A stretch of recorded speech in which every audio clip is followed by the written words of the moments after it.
Good morning, everybody. Welcome to today's 1Mby1M Strategy Roundtable for Entrepreneurs. 1M1M, as you know, is the first global virtual accelerator in the world. Our mission is to help 1 million entrepreneurs reach $1 million and beyond in annual revenue. And in support of this mission, we've been doing these free mentoring roundtables for years and years and years. This is the 366th session. Recordings of every single session are available on our YouTube channel, and it's a great learning resource. So if you're looking for, things to learn from, this is one very solid one that a lot of people are using. The event is being recorded, and this will also go on the YouTube channel. If you're live tweeting the show today, please use hashtag 1M1M. And you can join us on Twitter at 1Mby1M or at Romana. We publish a lot of rich content, entrepreneurship-related, inspirational, educational, informative content.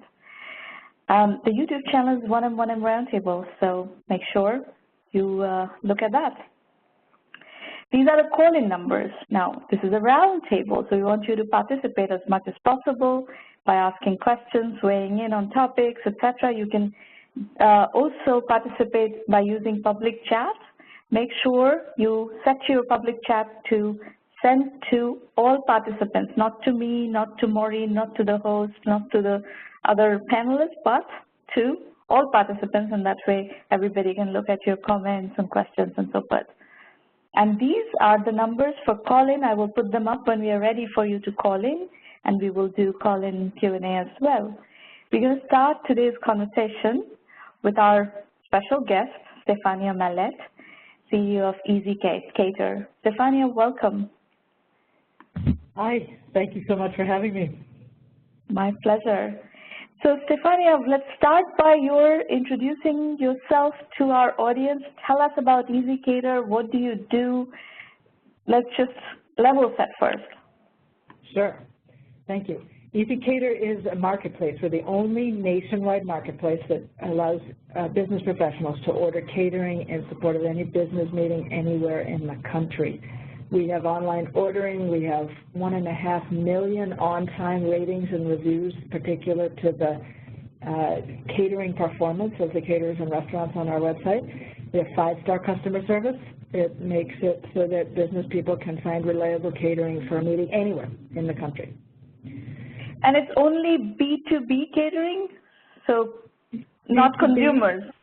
Yeah, thank you. We really prefer to stay away from your wedding, stay away from your birthday parties. We are for corporate events. Corporate event, exactly right. Got it. Okay, well, how did you identify this opportunity? This opportunity smacked us in the face. In my last company, we were helping business people set up business meetings for the purpose of sales and marketing, and in the meetings in which we were facilitating, we kept hearing, can you please make the food appear for this meeting? And so we came to understand that making food appear for a business meeting in a reliable and easy fashion with careful mop-up at the end for expense receipts and any kind of problems was a very strong business need. And so we ended up, when we ran into a brick wall with that company, we immediately shut that down and started up a new one, which is ezCater, making the food appear for business meetings. You mentioned expense reporting, so that means that your workflow, the software tackles all of that, expense reporting and plugging into the expense reporting systems of the organization. Exactly right. Exactly awesome. Right. Yep. Sounds great. So one question that, two-sided marketplaces are a very popular business model right now, as you know. A lot of people are doing a lot of two-sided marketplaces in every possible niche. But they do have a chicken and egg challenge at the beginning. So in your journey, how did you solve your chicken and egg problem and get the transactions flowing? Sure. That's a good question. And it's indeed a chicken and egg problem. We even have a slide from our early deck that has a picture of a chicken and a picture of an egg, which we said, how do we fix this thing? What we did that worked extremely well for us was particular to our space, and it is part of our secret sauce. So I cannot give the tactics, but I can give one general piece of advice. My recommendation, my strong recommendation is work on the supply side first. And it happened. We were not smart enough to figure this out. We did this by chance, but in hindsight, I see it was brilliant. It happened that we did not charge the supply side to be on our marketplace until they got business. So they were willing to be patient. That was pretty important. We signed them up, we brought them on and said, relax. At most, you're going to get fabulous orders from us. At least nothing, the worst that will happen to you is nothing. So at a minimum, nothing bad will happen to you. So be patient with us. And having more supply drew in customers and convinced the customers to stay with us.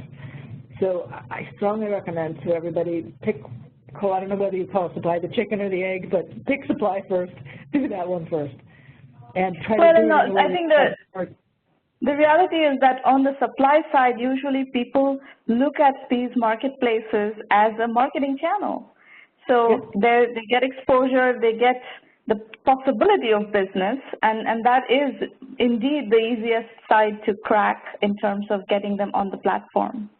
So now what about the demand side? How did you get the demand side? How did you generate the customers for the suppliers then?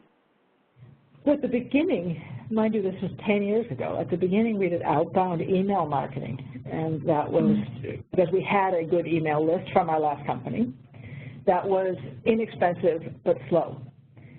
Pretty rapidly, when we got to where our bootstrapped results gave us enough hope and enough encouraging traction that we could raise a little more money, we went for outbound SEM. We went to SEM, and we should have gone to SEO earlier than we did. We didn't do that.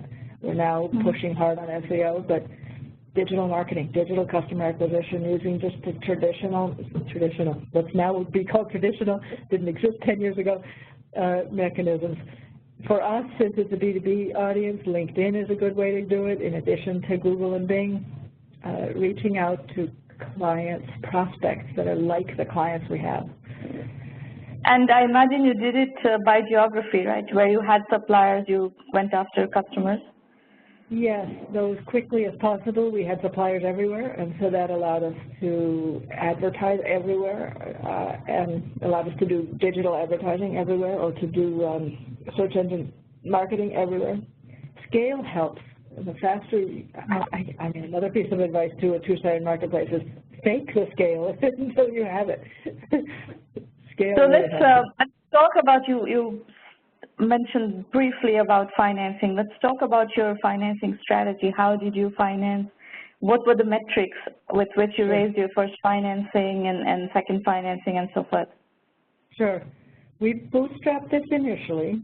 We started, our seed money was $125,000, of which Briscoe Rogers, my co-founder, and I put in, I'm going to get this wrong, but I think 25 of the 125. We didn't take salaries. We worked literally out of my kitchen. I had a bigger kitchen than he did, so that's how we picked my house.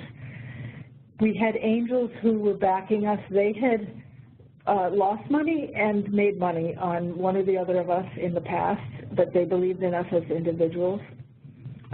Those angels helped us.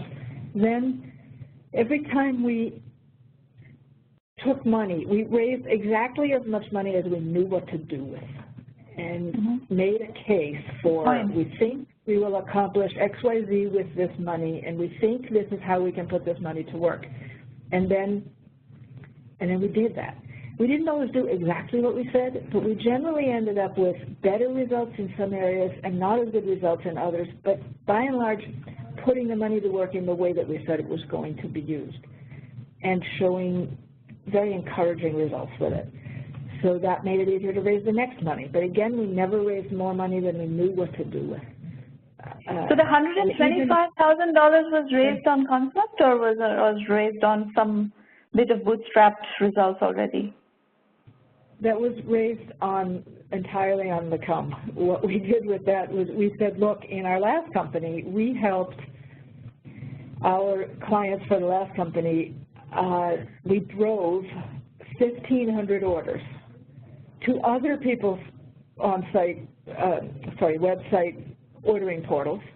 We drove 1,500 orders to these other companies with whom we were partnering, and we could see how those worked, and we could see that this is a real need.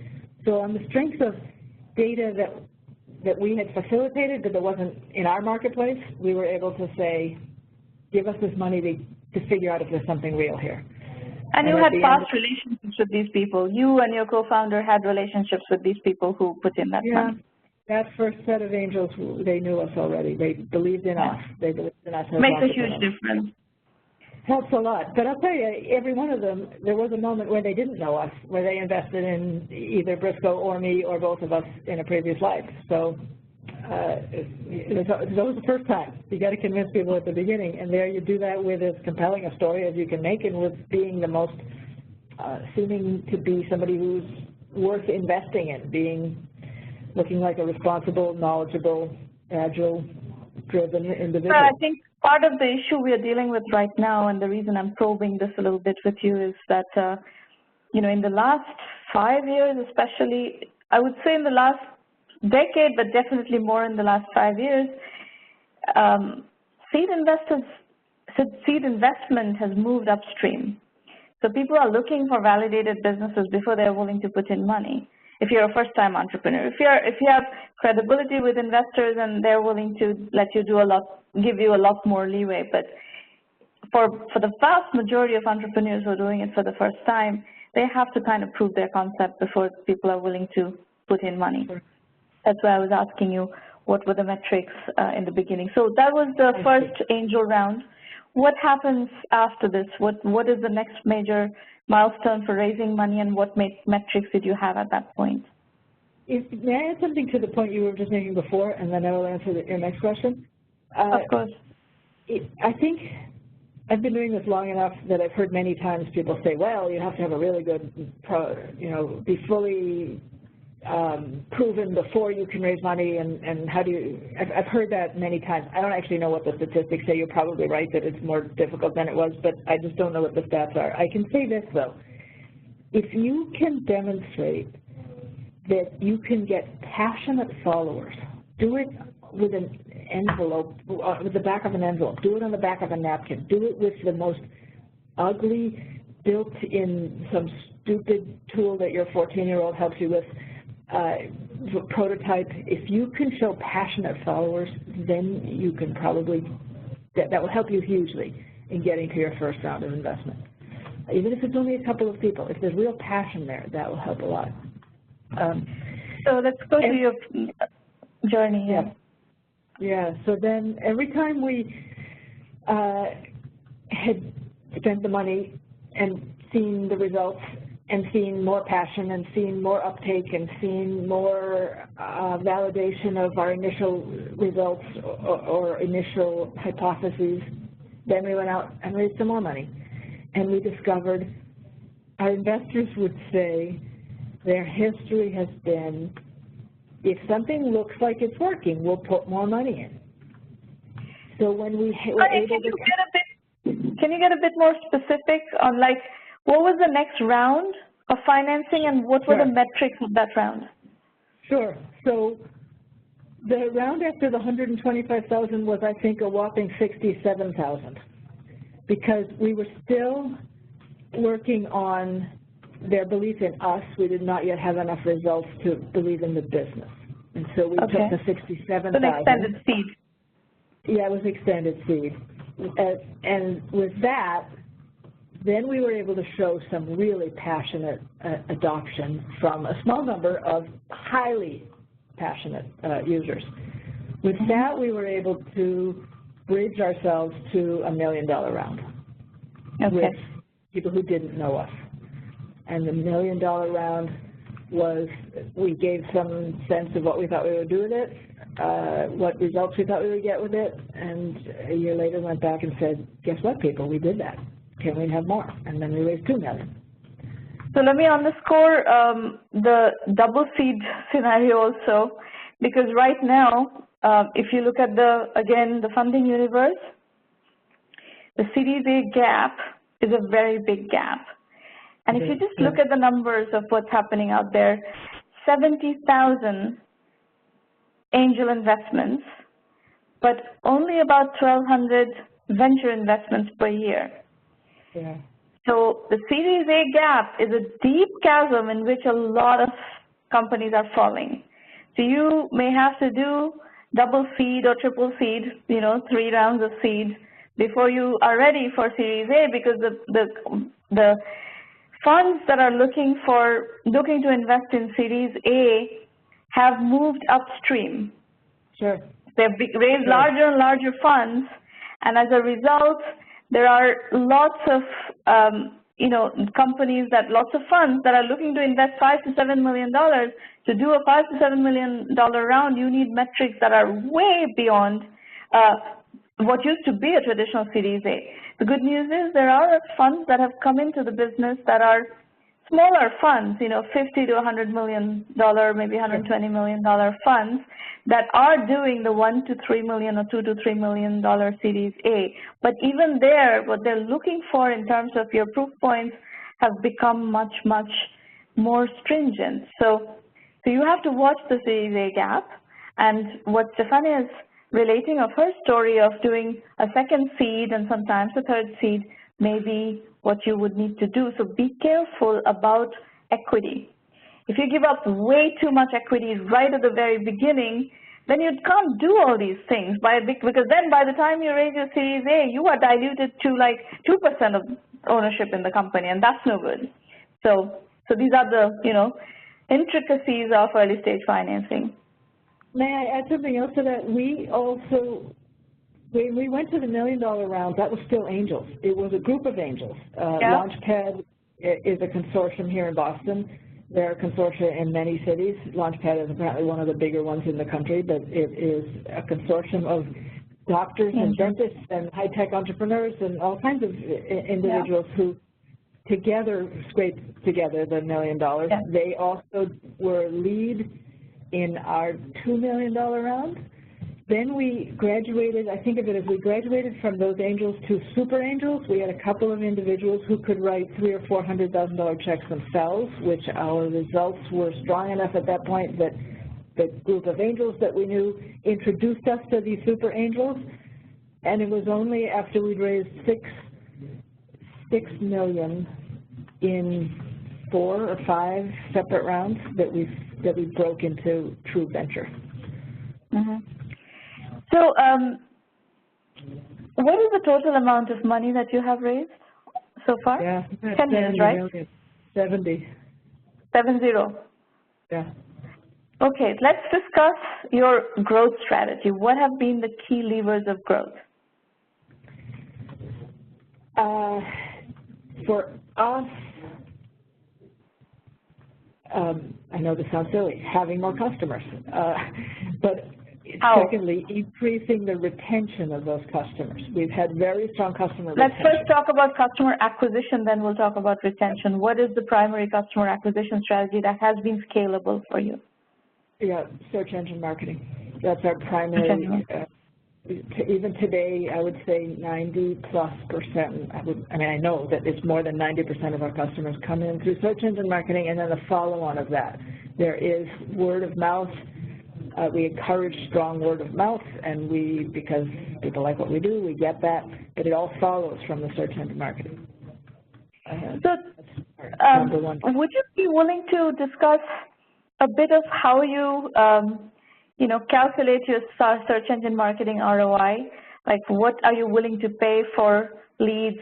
What kind of customer lifetime value are you equating that with in your business? Sure.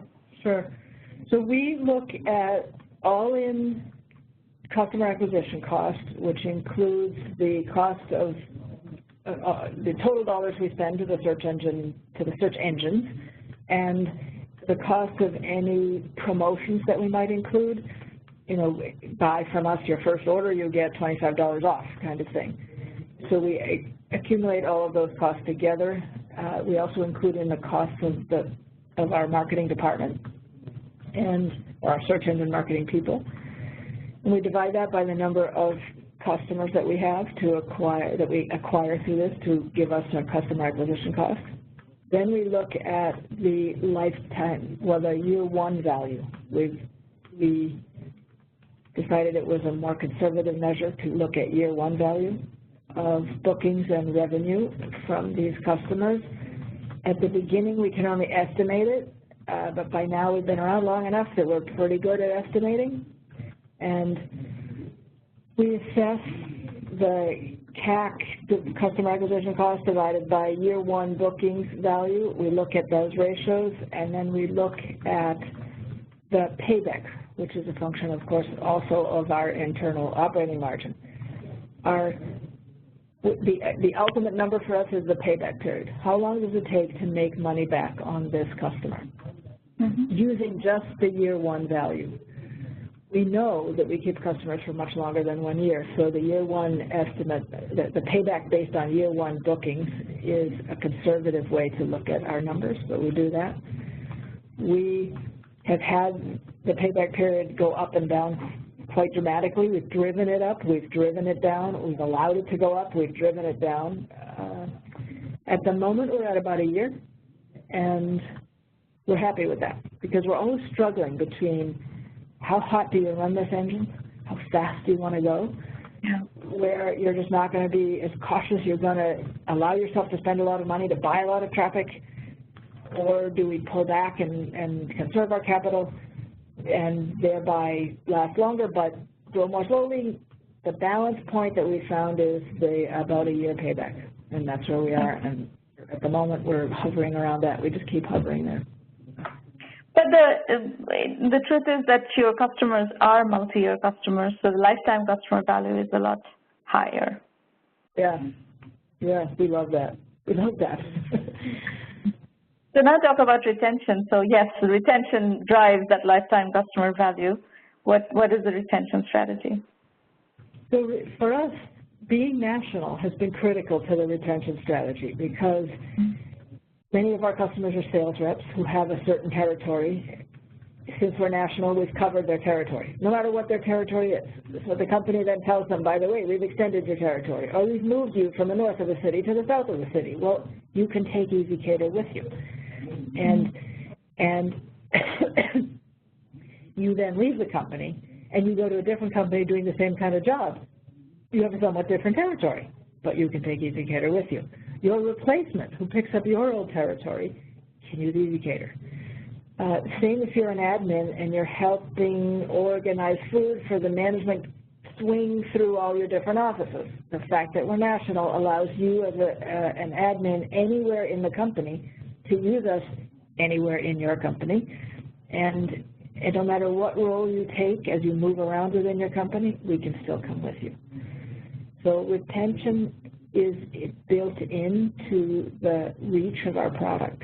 That plus we satisfy people. Fair enough. And find something structural that makes it easy for people to stay with you. Is there any other strategic nuggets that you would like to discuss as part of your growth strategy? Use data. Try as many things as you can. Try each one long enough to actually collect the data to tell you if it works or not. Don't go with your gut for whether it works or not. At the beginning, yes, it's a lot of gut. At the beginning, it's a small amount of data. But continually force yourselves to have the discipline that allows you to collect meaningful data and know whether your A/B tests, whether it's in search engine marketing or any feature that you release or in any human-powered sales campaign or anything, collect the data to make sure that it's actually working for you or not. And forget about sunk costs. If it didn't work, stop, move on, do something different. If it does work, continue to refine it. Use data. Where are you today, metrics-wise? What metrics can you share to give us a sense of 10 years in, right? 10 years in, 10 years in. The last 5 years, we've been growing on average 2.8x year over year. We continue to grow at a pace along those lines. We're going to be $1 billion of orders being processed in 2019. We're going to be $2 billion in 2020. It's going well. So we have scale. Your business model is what, 10% of the order value? No, it is. You're correct that it is a percentage of the order value, but I can't tell you what the percentage is. It is a healthy number. and climbing.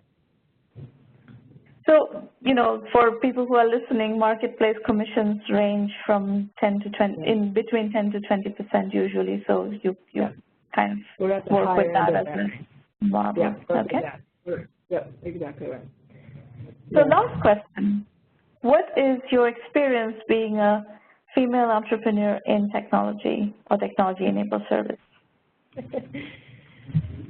Well, I've been a female worker for lots of companies before I was a female entrepreneur. I actually think that almost everybody runs into headwinds, but there are certainly headwinds that are specific to being a female. I think my advice is data or results is the new gender. You should just focus, forget about whether you're a woman talking to a man, you know, a male funder, forget about whether you're a man talking to a female funder, who cares? Try to talk about data. Stick to the results. Yeah. Stick to the results. Totally agree. Totally agree. Yeah. And actually, I think if you show data and show metrics, people don't mess around with you. And a lot of because they're actually interested in investing in you and doing business with you, so they don't want to take the risk of messing with you. That's exactly right. And when you don't have data and when you just offer fluff, that's when people misbehave and start messing with you. Yeah. Very good. So great story. Where to from here? Are you planning an IPO anytime soon, or what's the game plan? We talk about it. We talk about it. Our idea is be the healthiest company, the healthiest standalone company you can be, and then your options remain open. Success breeds options, and so if I will say that there's more use of those three letters around the office than there used to be. And it's kind of fun to contemplate, but more than anything, we just want to continue to be a very successful standalone company, figuring out how to harvest that at the right time. Yeah, but you have $70 million worth of outside capital, so at some point those people will need monetization. They're not going to just sit and on their park on their haunches and sit there. I know. We're having a ton of fun. They're having. I imagine they're watching us have fun, but they're like, when are we getting our money out? So yes, I'm sure there's a point. A couple of years from now, you'll see. Something will happen. All right. Well, congratulations. Great story. Thank you. Are you staying for a bit, or do you need to go? I was thinking, if it's okay with you, I need to go. Okay, no problem. Thank you for coming. Okay. We've enjoyed hearing from you, and great story. Super. Thanks for having me. All right, folks, we're going to go to the mentoring part of the program. I want to set some expectations before we start that. Look, this is a safe working session.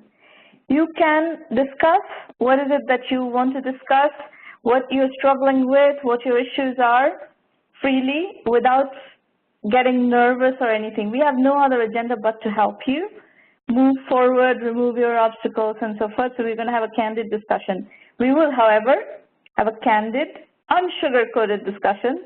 So I will give you feedback that I think you need to hear, not what you want to hear. Be prepared for that. And sometimes when you get critique, it's not easy to take, but if you can take constructive criticism, that is the best way for you to learn and move forward. Now, if you disagree with my feedback, that's perfectly okay. It's your venture. You are going to decide what you're going to do with it, and that's just fine. One thing you have to remember is not all businesses can raise money, not all businesses should raise money, and raising money doesn't guarantee success. So with that as the context, let's go to zVesta. Rajan and Anushree are on the call. Please unmute your line, guys, and let's hear what you're doing. Hey. Hello. Hey, very good. Yeah, a very good evening. I'm talking from India. Myself, Rajan Danngn. Great. Yeah. Go ahead. Tell us what you're doing. So I need to first thing to clarify. How do you pronounce your name? Is Shramana? Shramana. Shramana. Okay. So we are building a rating and recommendation engine for real estate, which can help the user to buy a property of any of real estate online well, they'll get a benefit out of it to where to invest, when to invest, and why to invest. Okay. You just tell me when you want me to move your slides, okay? Sure. So, if I say that, let me add up in a founder's background on this. So, we are three co-founders. I started this venture in 2015. There's another co-founder is joined, Anushri Srivastava is the CEO of the organization. We are maybe finding some difficulty to join on a call this time, technically. I'm managing this venture to have rating and recommendation. So, let's move to a slide number. I think next slide. Yeah, next one. Okay, next one, please. I think this is. Can you say which slide you're looking for, not number, because the numbers are not visible here. Just say which. Are you looking for a segmentation analysis slide or a customer acquisition slide? Just call that out. So if we are talking about this engine slide is there maybe.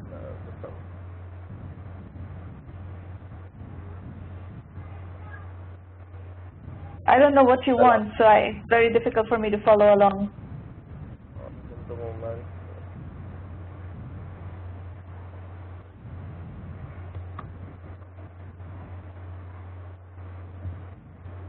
You're doing a recommendation engine for real estate.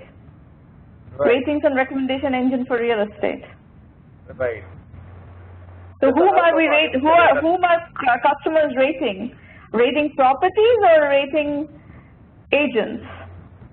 No, we are rating for property and the particular project, the location and the amenities of the particular property. For example, I'll just give you one example for the builder called. So if someone wants to buy a property in Gurgaon in the DLF,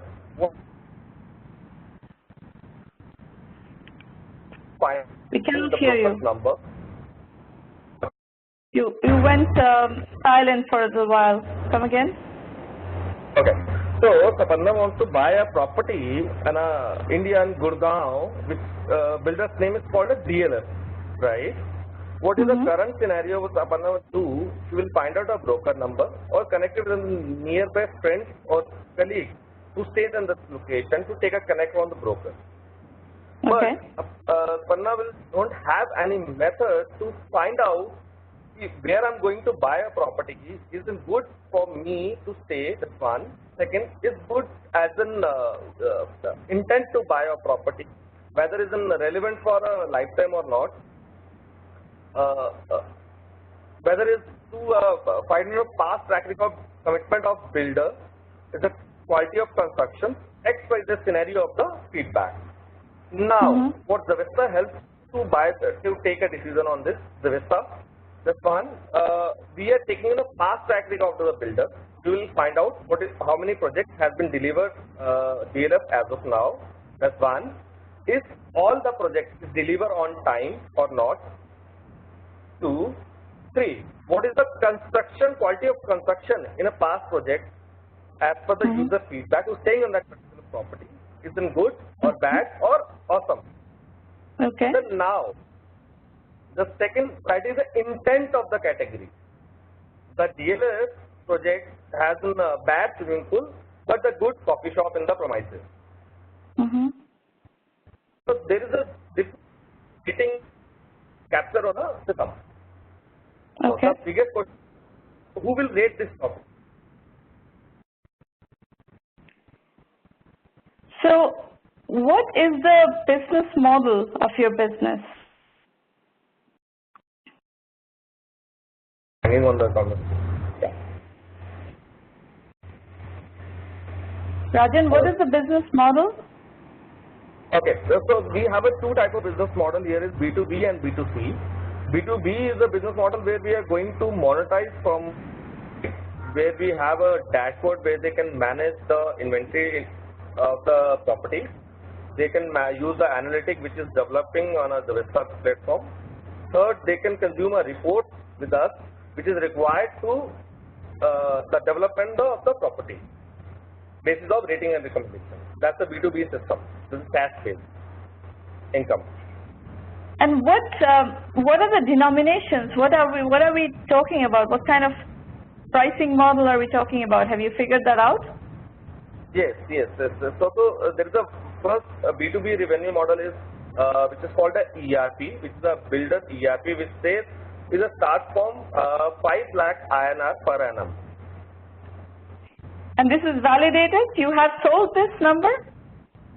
So that's we have did this. We have sold near about 3 paid customers we have as of now, because we have ready with the prototype and the POC in Delhi NCR only, and we're not in Pan India. We have listed 200 plus builders on our website, where the builder using a 5 free customer and 3 is a paid customer for us. So you have 3 paid customers paying for what part of is the building ERP? Is it the report? What are they paying for? No, it's using ERP. Okay, and what does the building ERP consist of, and how much are each customer paying right now? Okay, so I'll come to another point. So let me little brief about zVesta, what we are building as an engine. Then another part will come to the system, the ERP, the analytic piece, the report comes to the system. So we are building an engine, we are organizing a real estate content on a engine, where you'll have everything, the past track record, present track record, the nearby amenities, the 100 plus variables captured on a system.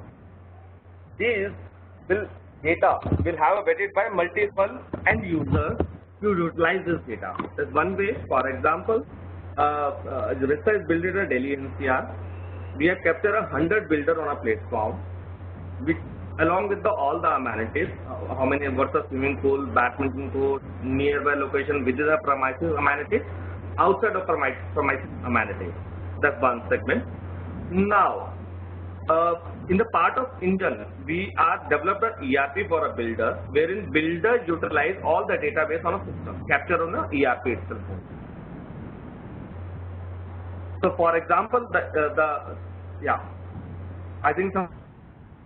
So, how much are these guys paying right now? What is the pricing model that you validated with the first 3 paying customers? This is a 5 lakh rupees per annum which I'm talking about. Okay, so this is a validated number. The 5 lakh per annum is a validated number. Right. And are they paying on an annual basis, or are they paying on a monthly basis? No, so we are talking per annum only basis. We are not charging on a monthly basis. Okay. So what is this INR 3.5 lakhs average monthly revenue run rate? Okay. So we have another model, because as we mentioned, content for real estate. To take a content from a real estate, we have to build a relationship with the builder lobby. So to build a relationship, we immediately offline model to sell the real estate to corporate employees. Okay, and that is priced at what? So average start value is 50 lakh rupees. So we are selling a property to corporate. You're selling a property to corporate. Are you talking about being a broker, a real estate broker? Are you a real estate broker? Okay. So to build a content, we have to have a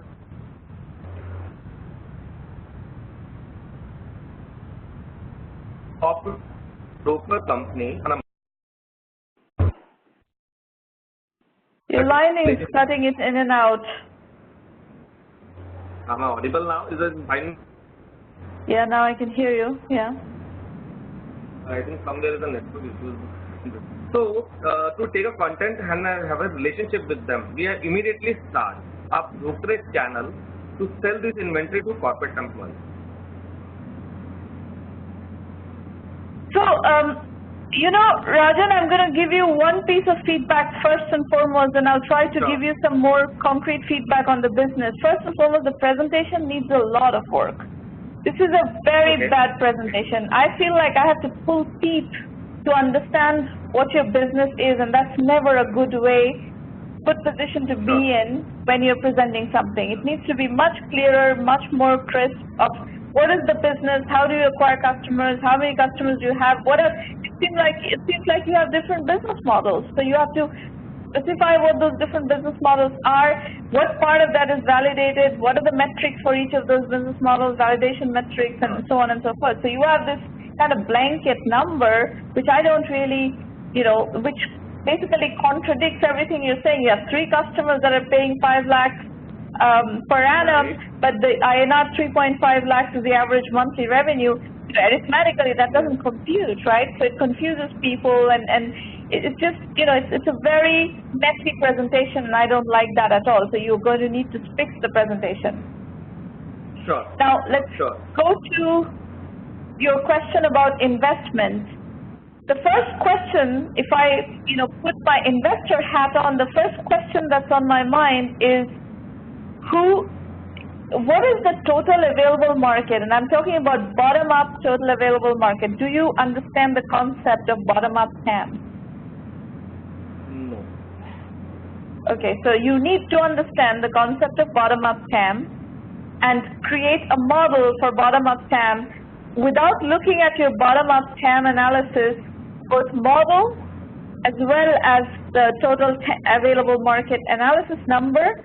I cannot gauge whether this is fundable or not, because I have no idea what scale of business we are talking about. So your first homework from this meeting is to figure out what is your bottom-up TAM.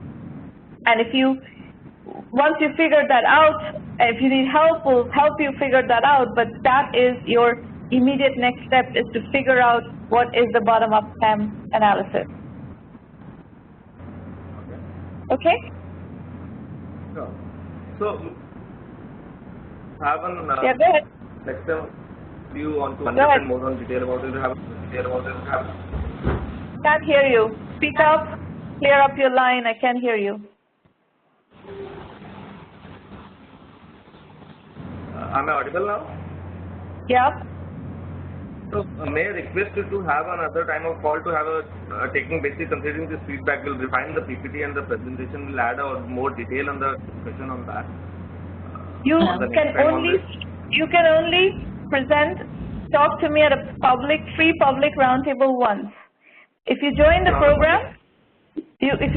program, you can talk to me as many times as you want. We can go through as many iterations as you like of your presentation, of your model, everything. So if you hang on for a second, I will explain just actually right away how to use the 1M1M program. We're going to have a slightly shorter roundtable today. Let me check if, Maureen, I'm assuming that the other person is not called in, right? I don't see the other person, yeah? Hello. Here's Anushree.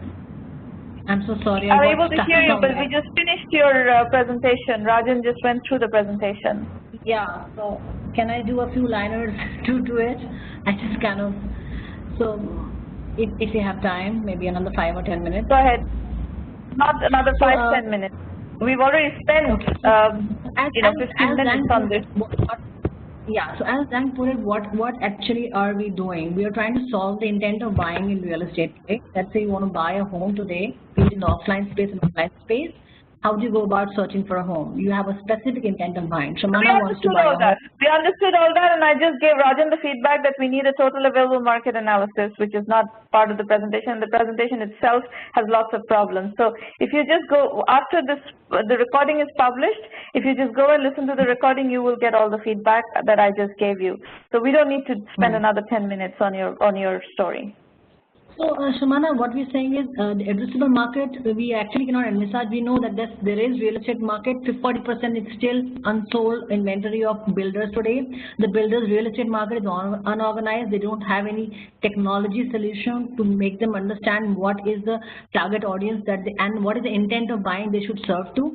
This platform, which is based on artificial intelligence and machine learning, is going to empower the builders to know what kind of concept. Doesn't matter. I understood all that. You still need to create a total available market sizing model, and you need to learn how to do that. I'm happy to help you figure out how to do that, but that is a must. If you want to raise funding, without a TAM analysis, there is no funding, okay?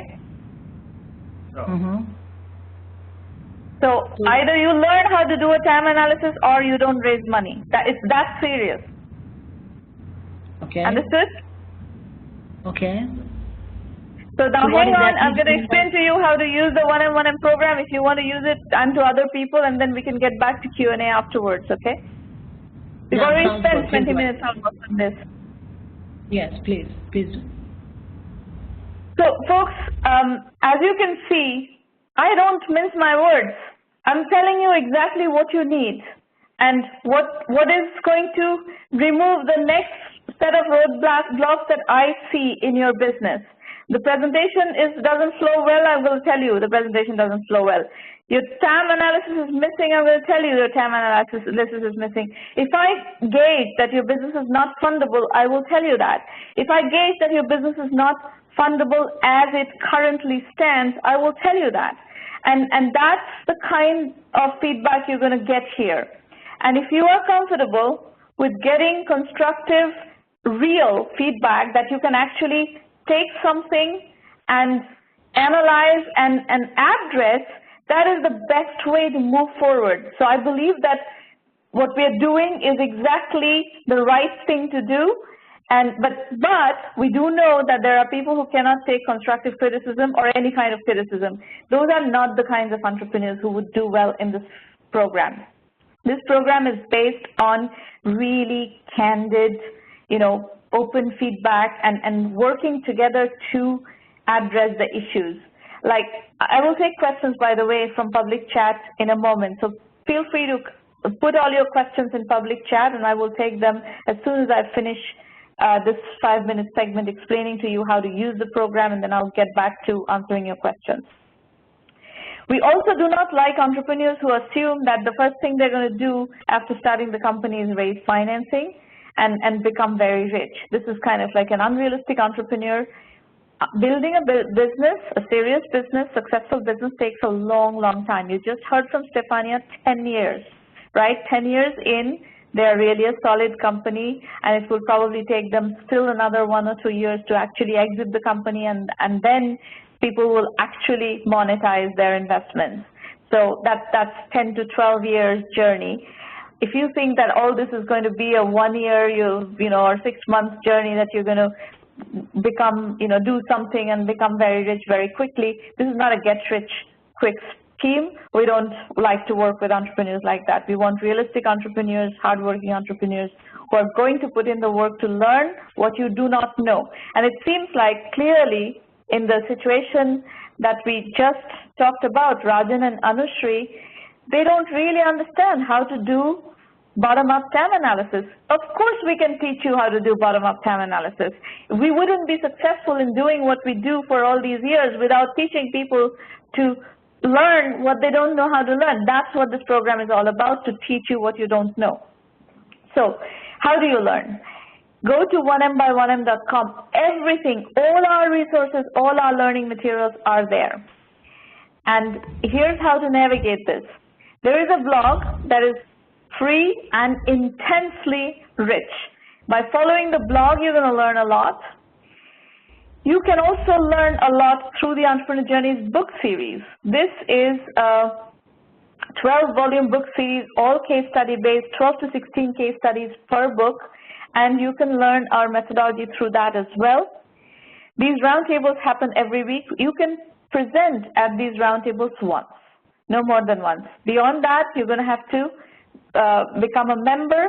Either you can become a basic member or a premium member, and that's your next step. So the full acceleration program from 1 million by 1 million is the annual premium membership. And that offers you extensive methodology guidance, full curriculum, business development support, strategy consulting. You can pitch as many times as you like in our private roundtables. Those are members-only roundtables. We also help you with financing. We'll introduce you to investors, help you with media relations, getting the word out there. All of that is clubbed into the $1,000 annual membership fee. Go do the 1M1M self-assessment. This is a set of questions that you need to ask yourselves. If you are these are questions that investors would ask you. You are the first and most important investor in your business. It's better that you ask these questions of yourself as soon as possible and start answering them so you have a clear, crisp strategic roadmap that you can passionately defend based on real metrics and real strategy as opposed to some wishy-washy fluff. And that's how you gain credibility with investors. We will make you answer these questions. If you work with us, we will make you answer these questions. If you run into methodology gaps, like it's very clear that many of you don't know what bottom-up TAM analysis is, go to 1M1M Basic and learn that. We have modules on all of these things. Positioning, we have a module. TAM analysis, we have modules, and we have, full video lectures and case study based curriculum, online curriculum that you can learn and plug all your knowledge gaps, and that is one of the cornerstone elements. Originally, when we launched 1M1M, we used to only offer the curriculum as part of the premium program, which is a $1,000 annual membership fee. Now, since it's been more than a year and a half now that we have been offering the curriculum separately as 1M Basic, where you get to pay $99 a month and just use the curriculum, and you can do it for a month, 2 months, 5 months, whatever it takes you, however long you need to, and plug your methodology gaps. That's a very convenient way to do that. It's got probably 300 plus hours worth of curriculum material. If you can, in a month, if you can spend 40, 50 hours to just study methodology, that is going to get you a long way away, in this journey. There are templates, investor pitch templates. We talked about the pitch being not very good. So, well, if you follow the templates, your pitch is going to be stronger, blah, blah, blah. So the curriculum is highly recommended. Even if you join the premium program, you have to do the curriculum. It's a must. So if you want to start with basic, get enough curriculum under your belt and then join the premium, that's fine too. The premium gives you access to the live coaching in the private roundtables. So go to the website. There's lots of information about what to expect from the premium program, the basic program, lots of FAQs, video FAQs, etc. Just figure out what is the right learning mode for you, what works for you, what's comfortable for you, and see if this is the right program for you. Entrepreneurship, first-time entrepreneurship is a very steep learning curve. You have to figure out a strategy of how to learn. Is this the only way to learn? Absolutely not. There are many other ways that you can learn entrepreneurship. This is one very efficient and proven way to learn how to be successful in technology entrepreneurship. So if this is for you, we'd be happy to work with you. We are very much a case study-based program. What you saw today earlier with Stefania, we do week after week with both entrepreneurs and investors. If you've been around the month of August, I think we had 2 or 3 out of the sessions were with investors. We often have both investors and entrepreneurs. The case studies, the text case studies that we use for the program, there are 750 plus of those. Also, entrepreneur case studies. There are about 50 plus people who have built unicorn businesses. There are another 400 people who have built venture-funded businesses, 300 plus who have built successful bootstrap businesses. So there's a tremendous amount of wisdom and lessons from the trenches that have been packed into this program and this curriculum that you can learn from. You can stand on the shoulders of these people who have done it successfully, and sharing their knowledge and insights with you. So please don't try to reinvent the wheel and waste 9 months, 12 months, 18 months in that process. It's a complete wastage of time, complete wastage of your energy, and complete wastage of your runway. Runway is limited. Runway is finite. You've got to conserve your runway and execute and do the right thing in the right sequence so that you don't run out of runway. You have to survive to succeed. Our methodology is lean, capital-efficient bootstrap startups. As Stefania was describing exactly the methodology, you kind of put one foot before the other, accomplish metrics, and then if you need to raise money, raise money. So it's bootstrap first, raise money later. And that's how the industry works, more or less. We talked about how the, early stage financing is shifting, the shifting dynamics of the funds, the angels, the metrics required, the validation level required, all of that. So, so you have to keep all of those industry trends in mind, elements in mind, and figure out a strategy that gives you, an anchor winning game plan in that environment. The roundtables that are coming up are September 14th, September 21st, and September 28th. And we are starting something new this month. For years and years and years, I've been getting emails for people who want to have coffee with me. Well, from now on, once a month, we're going to have coffee. We're going to meet at Cafe Boroni in Menlo Park, and these are the times and dates. Once a month, I'll be there. Whoever wants to show up and chat, I'll be happy to meet with you. So, rendezvous, September 27th this month, and then we have others coming up October 19th, November 9th, December 13th. So, hope to meet some of you in person. Now we are ready for further Q&A. So, Anushri, if you want to speak further, I'm happy to talk to you. Sanjay, I imagine you've got your question answered about TAM analysis. We have a whole module, including lecture, case studies, everything on TAM analysis. So if you want to access that, you can do so through 1M1M Basic. Okay. So I kind of missed the initial WebEx call because I don't know, maybe I couldn't join in. So a little bit about both of us, me and Danngn. This is not our first entrepreneur journey. We've got everything about you. So ask your questions, please. This is Q&A time. You don't want a repeat of the presentation. You asked about the addressable market. So it's like $180 billion addressable market of real estate in India we're talking about. And most of these that is top-down, that is not bottom-up. You don't know how to do bottom-up analysis. That is part of the problem I'm pointing out to you. Top-down makes absolutely no difference in investor decisions. Why? No one cares about top-down markets. That I would say that's the entire opportunity. Let's say you are pitching to investor, and investor himself also did not know how much the technology would seep in. If the technology was Anushri, if you're going to argue with me, there is no point you being on this call. I'm giving you feedback about something that you do not know how to do. Go learn how to do it, and then we can talk. Because if you're going to argue with me about the importance of TAM analysis, there is no point us having this conversation. Because this is not a topic that is up for discussion. It is a fact in our industry. Okay, because we are not aware about this, because I have dealt with a lot of other businesses in the online space, in e-commerce as well in India, and there is a whole lot of innovation also goes about. I've myself created 5,000 revenue crore portfolio in India in Indian Railways, and of course I may not know the exact jargon what you mean by TAM analysis per se, Sramana, but I have earned this revenue for Indian Railways. I've won the National E-Governance Award. It doesn't matter. If you want to build a technology company in the startup ecosystem of the world, you're going to need to address bottom-up TAM analysis. Without that, no investor can evaluate your business. That's a fact.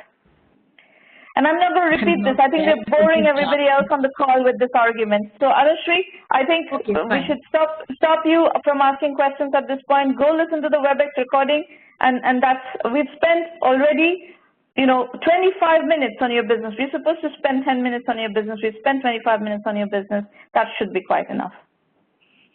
Okay, thank you so much. You're welcome. Folks, if you have questions about the 1M1M program, feel free to contact Irina Patterson. Her email is irina@1M1M.com. Any other questions? Anybody else? Questions, comments, issues, roadblocks that you're dealing with? Introductions. If you want to introduce yourselves, where are you joining from? What are you working on? What is your project? What is your current situation, and how are you? How can we help you?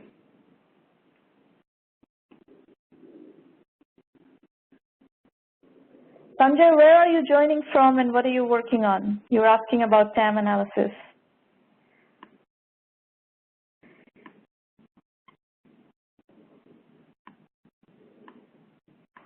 And by the way, if you want time to pitch at a follow-on session, please go to the free public roundtable page on the website, and you will have an option to register to pitch or attend. If you want to book a slot to pitch, please make sure that you register to pitch. And Maureen will be in touch with you with instructions on how to pitch. Kitish Dikshit, you're sending me a private message saying you wanted to introduce yourself. Please do. I would love to know who you are, but if you could not send me that message privately and just introduce yourself to everybody in the room. It's also part of the session is a networking session. So please send to all participants and introduce yourself.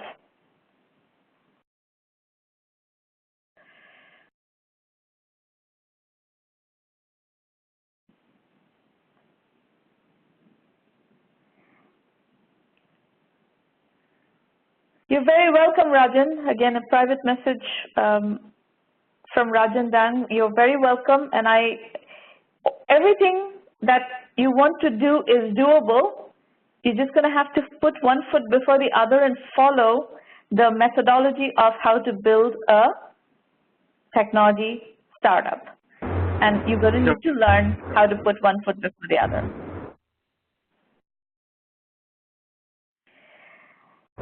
You're welcome, Anushree. So, Kitish, are you introducing yourself in the public chat, or are you calling in?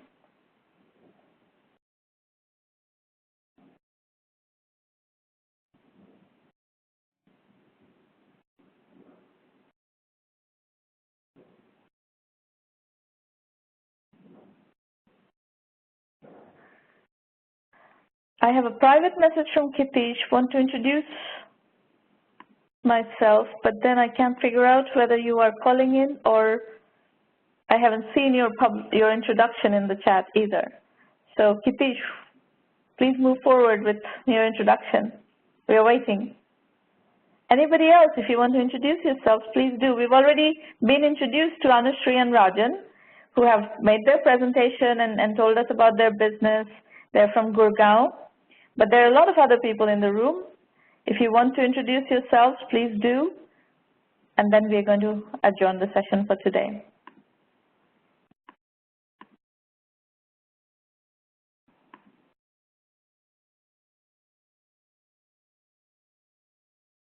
What's happening, folks?